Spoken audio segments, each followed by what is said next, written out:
You're now tuned into the fourth season of Atypical Voices in Our Time, the official podcast of Chemistry Productions, a media education company. Let's get it started. That's AVIOT. Hey, what's going on, y'all? It is Jay Stokes, the co-host of the AVIOT podcast, usually, but I'm hosting by myself today.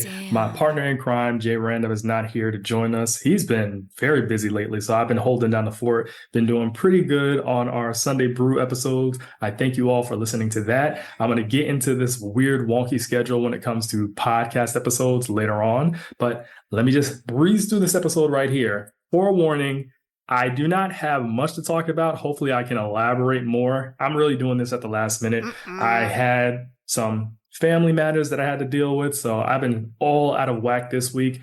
And yeah, I'll get into that in the update section. But let's get into the first story of the day. I got to thank my buddy Alan for sending me this story. So Ben & Jerry's co-founder was arrested after disrupting a Senate hearing with a pro-Gaza protest. So that happened recently. So the co-founder of the ice cream maker Ben & Jerry's, his name is Ben Cohen, was actually arrested because he had protested during a Senate committee hearing that included testimony from the Health and Human Services Secretary, Robert F. Kennedy Jr. So him, along with several other people who were protesting, had signs. One person was shouting, RFK kills people with AIDS. I know that the co-founder, Ben Cohen, he actually stated that Congress kills poor kids in Gaza by buying bombs and pays for it by kicking kids off Medicaid in the US. And so basically it is a crime. You cannot protest in congressional buildings. That's what I'm reading right here. And so he was arrested along with the several protesters. And then Cohen also faces charges of resisting arrest and assaulting a police officer, I think. Yeah, assaulting a police officer or assaulting police officers. But basically, he's just protesting whatever's going on in Gaza. He doesn't like the way that the current presidential administration has been handling health matters in the United States. One thing I will say is Ben & Jerry's ice cream sales are about to go up because you have a lot of people in this country who are pro-Palestine. They're against the war that's going on over there. And Ben & Jerry's in general, from my understanding, has been anti the Israeli establishment, how they have been dealing with Palestinians, how they have been operating. So this falls right in line with their stance. They are sticking to their guns. They're not with it. I think that there is a time and place for protests. However, my one thing that I always keep saying is, what is the end goal? If it's to bring attention to something, cool. In this case, I could see how it's smart in terms of a marketing strategy because you're going to have more people that are supporting your ice cream brand, but maybe you're truly against it and you just really want to make your voice heard. With this current presidential administration, to me, they don't follow any rules. They don't follow any laws. They just operate how they want to operate. And unfortunately, a lot of people are harmed in the process. I've been so over politics. I just haven't been wanting to speak about it on this platform because nothing is changing. It's just like the only thing you can do is just have money and try to help out your community however you can. Have money, try to educate kids properly. Have money, try to help out those who are losing jobs due to cuts due to DEI or due to cuts due to whatever reason. That's all you can do. Just money, helping out, trying to band together as a community. A lot of selfish people are out there. That even reminds me of something. I know there was a Snoop Dogg interview that happened recently. I think he was with the Breakfast Club. And he was talking about how people are criticizing him for DJing or attending a party that was happening during Trump's inauguration time during that period. So it was affiliated with the current US president. And he was saying, well, I've done so many good things for people, but they're only focusing on that bad thing. You hear people's opinions on when you did the crypto ball. Mm-hmm. Does that bother you? No, I call it 30 for 30. And let me explain that to you. Mm-hmm. I DJ'd at the crypto ball for 30 minutes. Made a whole bunch of money, made a lot of relationships to help out the inner city and the community and teach financial literacy and crypto in a space that it don't exist. That's 30 minutes. 30 years, Snoop Dogg been doing great things for the community, building, showing up, standing up for the people, making it happen, being all I can be. So which one is it? 30 for 30. 30 minutes or 30 years? Mm-hmm. Oh, is it a crime? Nope. I hated that, man. I ain't gonna lie. I hated how they came at you. I love how my people defended me, but I didn't give y'all no ammunition. Meaning that I never said nothing. So it was kind of becoming like damn, man, y'all keep riding on Dog and I ain't finna have that. Y'all can't. But damn, he ain't said nothing. So it's like, I can't fight for another man that ain't gonna fight for himself. So tomorrow, is it a crime? I'm fighting. And then they kept taking the video saying, well, he said this about Trump back then, but then he DJ. But it's not, you didn't endorse nobody. You just you DJ'd a party. Here's the thing. You might have done a lot of good things for people. However, if you're aligning yourself with somebody who is a bigot, who has harmed people, let's not forget this current U.S. president is responsible for the COVID pandemic being so bad in the United States. A lot of lives have been lost on his watch. His attacks on Black people, on Latinos, he's even made fun of disabled people before. The man is a bigot. There's no way around that. And for Snoop to be affiliated with something that has to do with his inauguration or him becoming president, there's no getting around that. I don't care what you're saying. So all the good you have done, it's kind of null and void if you're aligning yourself with a bigot. And I understand people are problematic, but the current U.S. president, his bigotry is on a whole nother level. Yes. It's not how you start the race, it's how you finish it. You could live a life. I think this is a quote from the Bible, actually. You could live a life of righteousness, but if you end it in iniquity, then you will be judged based off of that iniquity. If you have a life full of iniquity and you end it in righteousness, then you'll be judged based off how you ended it, in righteousness. So Snoop, listen, I don't have anything to do with him. As far as I'm concerned, that talk that he was giving on the Breakfast Club, that was a lot of running around in circles, a lot of saying nothing. And these celebrities, man, these celebrities don't speak for us. These celebrities don't speak for the general public. They speak for themselves and their pockets.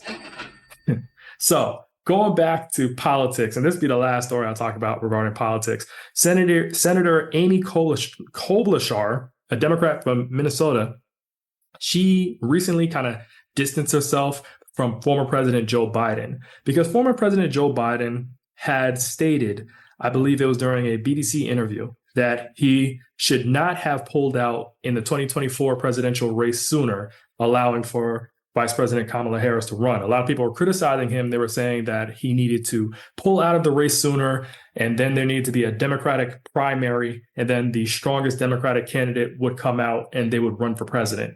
Biden said he felt like he did the right thing. And then later on an interview with The View, in which his wife was there, he also stated that he didn't think Vice President Kamala Harris would win the election anyway, because she's a woman and because she is of mixed race heritage. People see her as Black, so Black, right? This country, it is what it is. This country, if you look at the inception of this country, how it was founded on bigotry, it was founded on genocide. Black people, women have always been looked down upon. That's correct. It uplifts white men.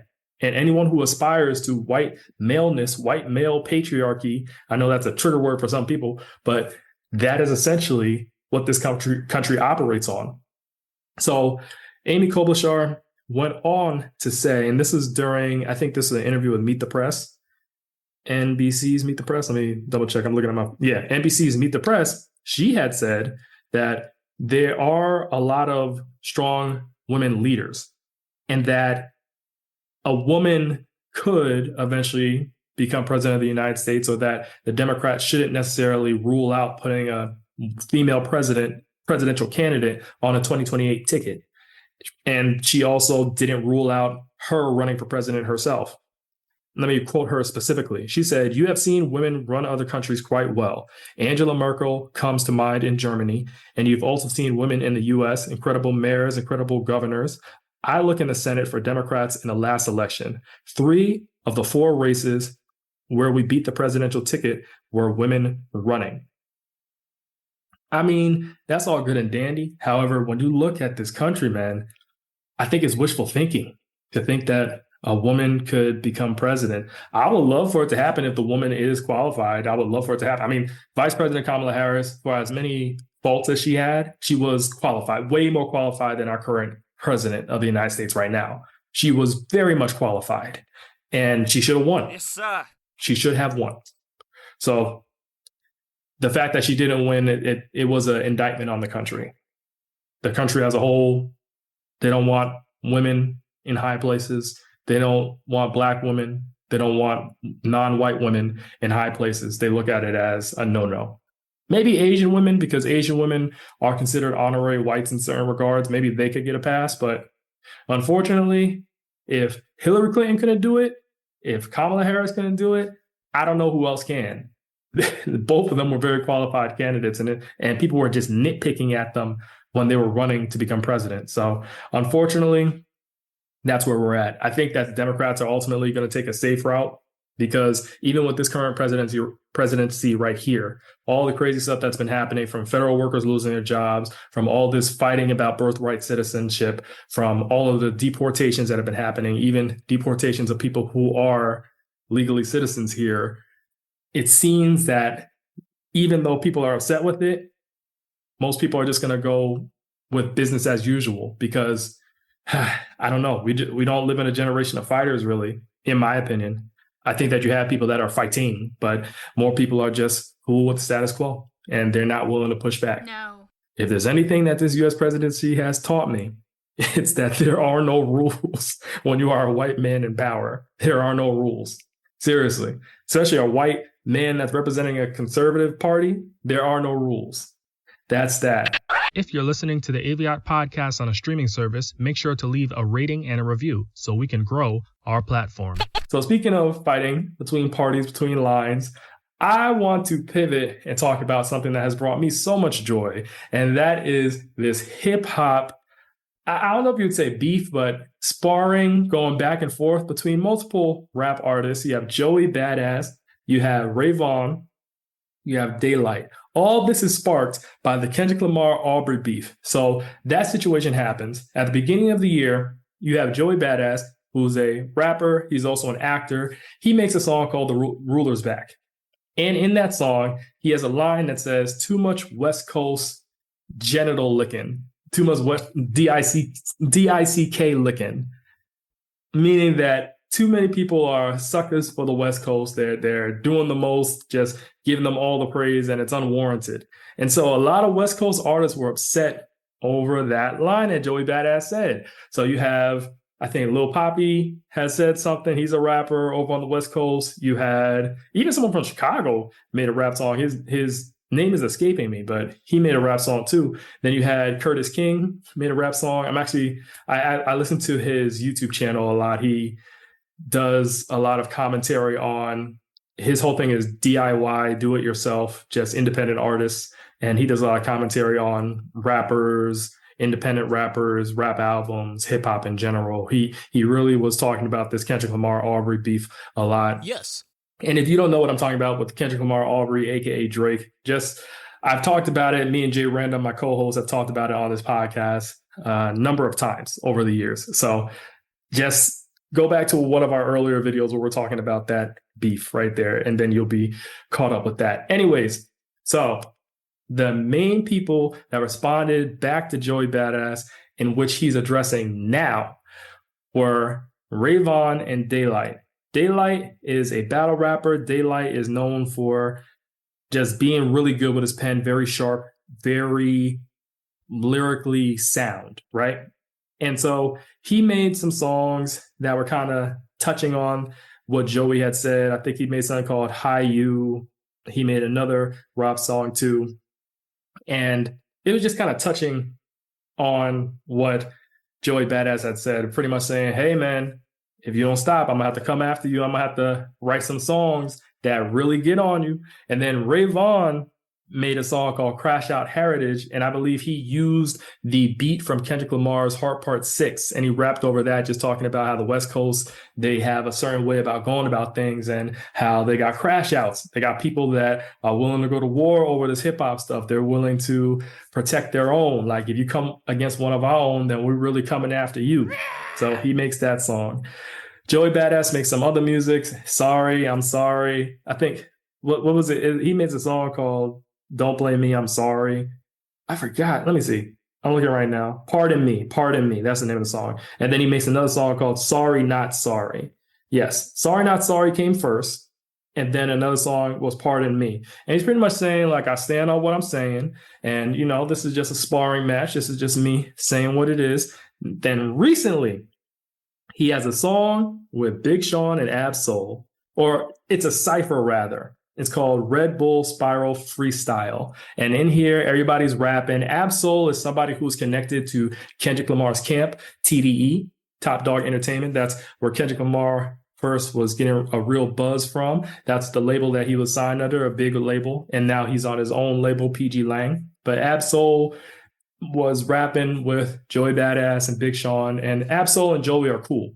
And Ab was saying on the song, hey, man, you know, you're going at these West Coast artists, you know, those are my people. And Joey's like, yeah, I got love for the West Coast, but I'm just trying to battle. I just want to be on top. And I understand it. The thing is with hip hop rap in general, it's a competitive game. It's a competitive genre of music. And people are always writing rhymes, writing songs to prove that they are the best rapper, to prove that they can make the best music. And you have these situations where people, quote unquote, beef. People have a friendly fade. People get into sparring matches where they're trying to prove that I'm a better rapper than you. So Joey Badass, what he's doing is saying, hey, I want the top spot right now. Kendrick, you had your run. I'm challenging you because I want the top spot. And that's what it is as a hip hop artist. Everybody always wants the top spot. You had Jay-Z and Nas. They had their back and forth, right? They were sparring back and forth. You had Biggie and Tupac. Now that was way more, that was a lot of street gang stuff all mixed into that. People died off of that. Damn. But all of it's over hip hop. Just people wanting to prove that they are better than somebody else. I always say it's crazy how people get so emotional over aggressive poetry. That's what hip hop beef is to me. Aggressive poetry. You mad because someone's writing these rhymes and they really like, yeah, I'm better than you. And someone's finding a more creative way to say that they're better than the other person. It is hilarious. But for us fans of hip hop music, for those of us who like rap, it's highly entertaining. So in this Red Bull's Spiral Freestyle, Joey Badass has some lines aimed at Daylight, the battle rapper that I was talking about earlier. And he says like pretty much, come at me, I'm ready. Like you can't handle me. And then he makes a little diss towards Rayvon. Now Rayvon is a up and coming artist with Top Dog Entertainment. I think he was signed back in probably 2020, 2021, but that's when he started getting his buzz over there. And to be honest, I didn't know about him till he made Crash Out Heritage. And it was pretty much sending subliminal disses at Joey Badass. So he makes that song and I'm like, oh, this dude is kind of cool. So I listened to some of Rayvon's music. Rayvon's a very talented rapper, very talented hip hop artist. Got to give him his credit there. Very talented. Yeah. He has an album out now. I don't know if it's an album or a mixtape. It's called The Good, The Bad, The Dollar Menu. I haven't listened to it yet, but I definitely plan on listening to it in the near future. So after Joey Badass says his main focal point on that freestyle is towards Daylight, he sends his shots that way, and then he makes a little diss towards Rayvon. Rayvon comes back, and he decides to make a diss towards Joey Badass. Let me make sure I get it right. The name of the diss that he makes. So the diss that Rayvon makes, and I think he made it yesterday, is called Whole Era. Very catchy song, very nice, a nice bop, West Coast slang, very West Coast, very high energy. He had a lot of disses towards Joey Badass, very creative. I love some of the lines that he's using in there, and he's really just going on. And he's a crash out, man. He's a crash out. And I truly like the way he raps. It's a bop. I just bop my head to it. I'm going to read some lyrics from that actual song, Whole Era. He says, baby teeth, you ain't even got a plaque yet. Fact check. We want to see some numbers like a math test. Run, Joey, run. We're going to aim it at your backpack. Real-ish. You should act more. You should rap less. Every verse, ASS. What that BBL costs. West Coast, get in season. Now you heavy on the salt. Like, he's just going in. I definitely encourage all y'all to read that, to not read that, listen to that song. I'm reading the lyrics right now, but definitely listen to that song. It's really good. There are rap channels that have broken down the lyrics. You have people reacting to the song. I'm just giving you the cliff notes. So he makes that song. And me being from the East Coast, I don't really care from New York. I'm from Connecticut, but I don't care for New York because the energy there is really off-putting sometimes. People just carry themselves like they're the best. People could be pretty mean at times, so I don't really care. But being on the East Coast, I'm impartial to the East Coast. I kind of want the East Coast to win this, right? And I like that Joey is taking on multiple people. Really, he's taking on the West Coast by himself. He's taking on multiple West Coast artists by himself. And to have a pen, be able to keep writing songs, to keep on going at people, I think that's a big deal. And I think that is commendable. So today, Joey Badass releases a song, and the song is called The Finals. And this one, he goes at Ray Vaughn, and he's pretty much sunning him. He's little broing him. He's pretty much saying, listen, man, you're not on my level. You are not on my level. So let's not even try that. Let me see if I can find some lyrics from this on The Finals so I could read you some of what he's saying. He says, try to outclass the badass, so I gotta dismiss you. You all bark, no bite, but hit dogs will holler. Caught a couple strays, now it's time I put them on a collar. Like, listen, you gotta listen to that song, The Finals. It is really good. How I compare the two songs, since they're directly aimed at each other and they're naming each other, I would say that Ray Vaughn's whole era, that is a bop. Like, if you are into music that makes you thump your head, want to dance, and you're into clever bars that make you chuckle, that's the song for you. I felt like Joey Badass on The Finals, that was a song that really touched on, hey, listen, you are an up-and-comer in the game. I've been around for a while because Joey Badass, he has been rapping for quite a long time. He has very popular music, and he's an actor. And he's like, I have a resume, you don't. And you're getting a come up off of me. Like I said, I didn't know who Ray Vaughn was until he made Crash Out Heritage, which was aimed at Joey Badass originally, right? So if you're trying to get promo for yourself and trying to build a name for yourself, yeah, it makes sense that you're going to come at someone that's quote unquote more popular than you or has more of a buzz than you in order to get some attention on yourself. So Joey's saying, listen, man, you've been on TDE, Top Dog Entertainment, for years. And now you're starting to get a buzz because you're coming after me. So you should be paying me money. Wow. You should be signed to me. And that made me laugh because I'm like, that's facts. That really is facts. And the thing is with TDE, they have an interesting way of how they roll out their artists. And sometimes some of the artists can sound a little similar. Ray Vaughn, some of the things he does is a little Kendrick coded. That is the camp that Kendrick Lamar came out of. And you could tell he respects Kendrick Lamar. And he probably takes some inspiration from him. So you can see some of that inspiration in his music. I'm not saying that Joey hasn't gotten inspiration from other NY artists, New York artists. However, I think that he has a slight advantage because he's a single person taking on multiple people off a certain coast. And to be honest, I like the fact that Joey's rapping over these New York style beats. Like, he's bringing New York hip hop back. My thing is, New York has not had, I feel like New York has lost its way. It lost its sound. I know it went into this drill era, but I think drill is originally from what, Chicago or UK or something like that. So that's not even native to New York. But Joey's rapping off of these beats that, to me, remind me of the era where New York was really dominating in hip hop. Like, I grew up on New York hip hop. New York is where hip hop starts.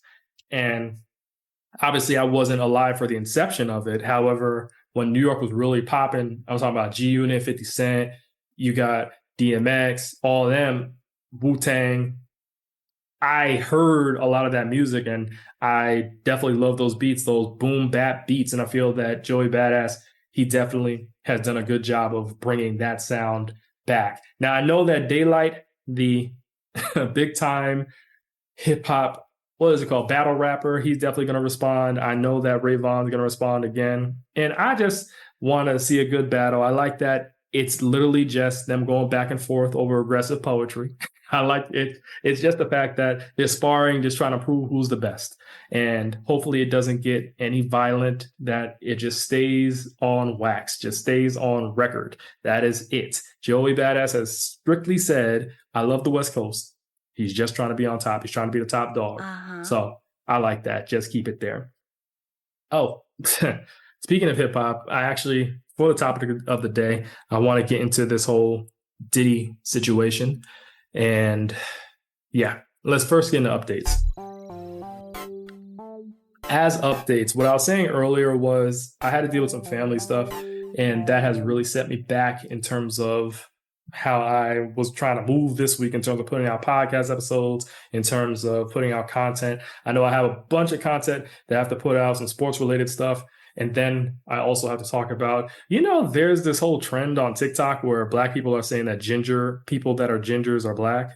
I'm just like, no, that's not the case. And I definitely got to make a video that addresses that because that's ridiculous. I'm tired of people saying that this makes you Black. Only Black people are Black. Only Black people have gone through the transatlantic slave trade. Only Black people have gone through colonization on a wide scale. Only Black people are going through worldwide racism and oppression. Listen, you look at any place in the world, being Black is seen as a negative. Even in some parts of the African continent, you have people bleaching their skin because they don't want to have dark skin.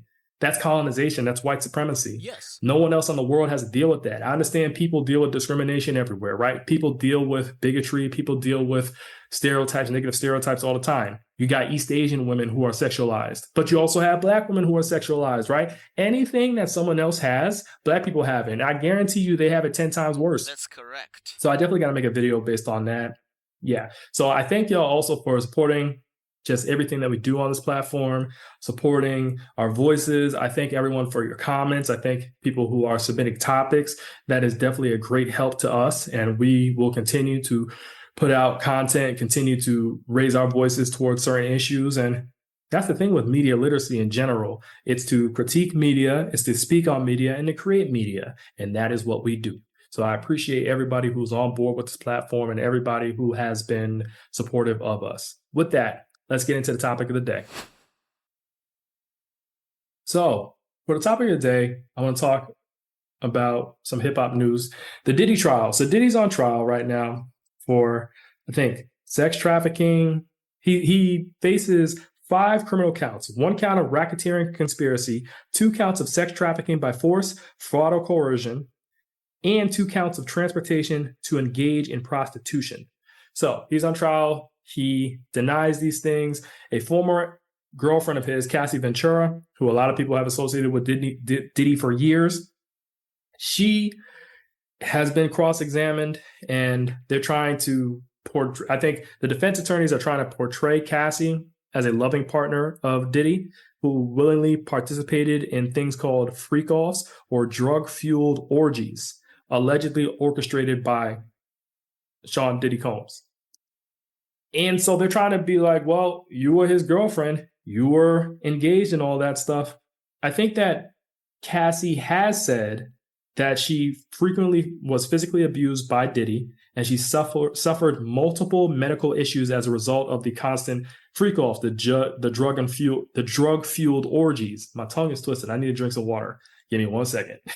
And now for a quick commercial break. Hey guys, as you can hear, we are unapologetic in our opinions. We may be politically incorrect or possibly wrong, but don't knock us for being ourselves and saying what many are too afraid to admit out loud. Anyways, if you have any thoughts or questions about our show, email us at chemistryproductions@gmail.com. That's K3MISTRY productions@gmail.com. We'll be sure to address whatever you have to say.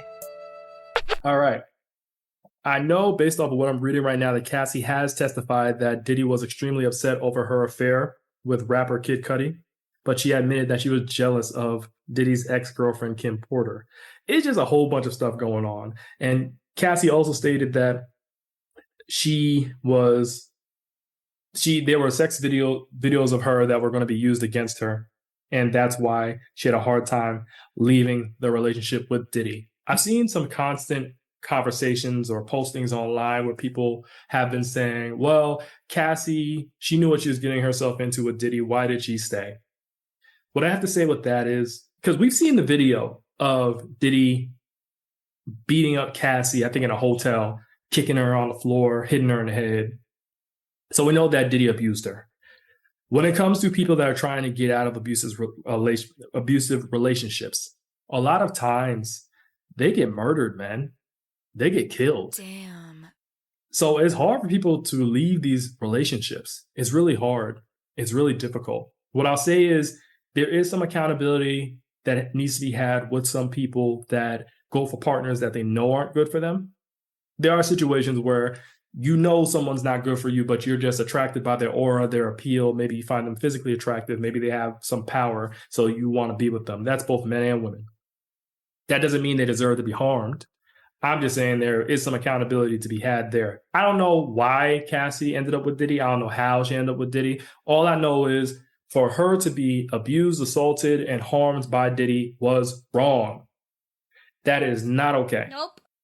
So all this chatter saying, well, she did it to herself, that is not okay. It's like the Halle Bailey situation with DDG. Halle Bailey is the woman who acted as the Little Mermaid in Disney's live action remake of the film. The father of her child, DDG, he assaulted her. He beat her up, and that's why she has a restraining order against him. And people are saying, well, we try to tell y'all that he was a bad person to begin with. First off, y'all act like celebrities be reading all y'all comments. That's number one. And number two, maybe he didn't show signs of being an abusive partner in the beginning, but he ended up being abusive later on. There is nuance when it comes to these relationships, people being abused, right? Like I said, there is personal accountability for those. There's personal accountability that needs to be had for those who know somebody is bad for them, but they choose to go into a relationship with them anyway. Now, that's not condoning the behaviors of the bad person. People shouldn't be bad partners to begin with. People shouldn't be harming other people. Like, guys, y'all shouldn't be out here beating up on women. Y'all shouldn't be out here raping women. That's not cool. No. Not cool at all, right? When I say personal accountability, if you go into a relationship, for example, with a cheater, you know the person's a cheater, and you go into a relationship with him, don't be surprised if he cheats. That's something you should be like, you know what? I should have known better, but I did it anyway. It's weird when it comes to abuse because I feel for those who are abused by their partners mentally, emotionally, kind of they're synonymous, physically, right? That's not cool. Most times, in my opinion, when people are going into a relationship with people who are abusive, I don't think they really see the signs up front because a lot of people are chameleons. They'll play like they're such a nice person, and then later on that abusive side comes out. And then it's like, oh, shoot, caught off guard. That's not their fault. Now, if someone knows somebody is abusive and they decide to go into a relationship with that person knowing they're abusive, then there has to be some personal accountability. It's like, why are you doing that? What's going on? Have you experienced trauma in your life and you need someone to protect you? And you feel like this person can protect you? Do you have low self-esteem? There are other factors that we have to consider, and that might be why they're entering that relationship. However, if you are of sound mind and sound body, do not do that. If you know someone's an abusive person, if you heard rumors or rumblings of a person being abusive, don't enter a relationship with them. Don't put yourself through that because that could be a life or death situation. So many people have died by the hands of these abusive partners, and I really don't like to see this. I think that people who are abusers, they need to be under the jail. I believe that we need to teach our young boys that they cannot put their hands on women. Even if a woman doesn't want to sleep with them or want to date with them, they got to learn how to take that rejection and use it as redirection into something better. Yes, sir. Head to the gym. Fix qualities about yourself so that you can get an even better woman or a better girl. We got to do better with that. And for women abusers, because there are female abusers too. For them, we have to teach them, do not put your hands on people. Do not be talking to anybody any type of way. We have to just treat people with respect, and we have to teach our kids to treat others with respect. No means no. Consent is this. Do not touch people that don't want to be touched. People can remove consent at any time. So if you're about to get busy with someone, about to have intimacy, about to have sex with somebody, or about to be intimate with somebody, and they say no, even if they said yes the first 3 times, if they say no that one time, that means no. Now it's up to you to say whether you want to pursue that relationship any further or not. That's on you. If you decide to pursue it any further, then don't get mad if they are removing consent willy-nilly anytime. You're deciding to go through with that relationship. And that is that. So for those of y'all online that are defending Diddy and saying that Cassie shouldn't have entered that relationship, y'all don't know the particulars of that. But what we do know is that he was abusive towards her. We do know that. So either y'all mind your own business and don't say anything, or y'all stand up in support of Cassie and say that she shouldn't have been treated wrong, and we hope that she gets justice. The end. Yes. All right? Now, if she contributed to other women being harmed, that's another story, because there are situations like, I know, what's it, Giselle Maxwell that was with Jeffrey Epstein. She was contributing to young girls and young women being harmed by his hands. Like, yeah, that, if Cassie's doing that, then yeah, she needs to go to jail too, right? She needs to be reprimanded too. But I haven't seen any news of that yet. So as far as I'm concerned, hey, justice for Cassie, that is that. One last story I want to get into involving violence, attack, physical violence, assault. Chris Brown, he was recently arrested at a hotel in Manchester on suspicion of causing grievous bodily harm to music producer AVIOT at the Tape nightclub in Mayfair. So this happened back in 2023, I believe, that Chris Brown allegedly assaulted this person. I think he threw a bottle over his head. Yeah, hit him in the head with a bottle before punching and kicking him as he lay on the floor. Chris Brown has a history of assaulting people. We can do the Rihanna situation. I understand that there are stories that Rihanna provoked it, but as a man, you shouldn't be putting your hands on a woman unless your life is at risk or the life of a loved one is at risk. That's the only time you should be putting a hand on a woman. If a woman hits you, you stop whatever you're doing, go away, call law enforcement, or just leave that person alone. Say, leave me alone.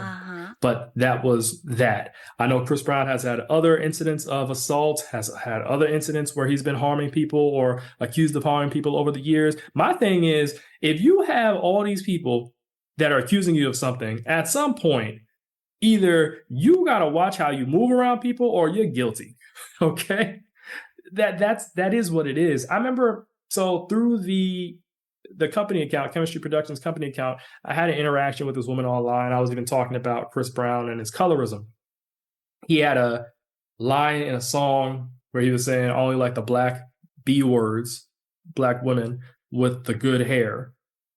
And I think this off his song called Need a Stack.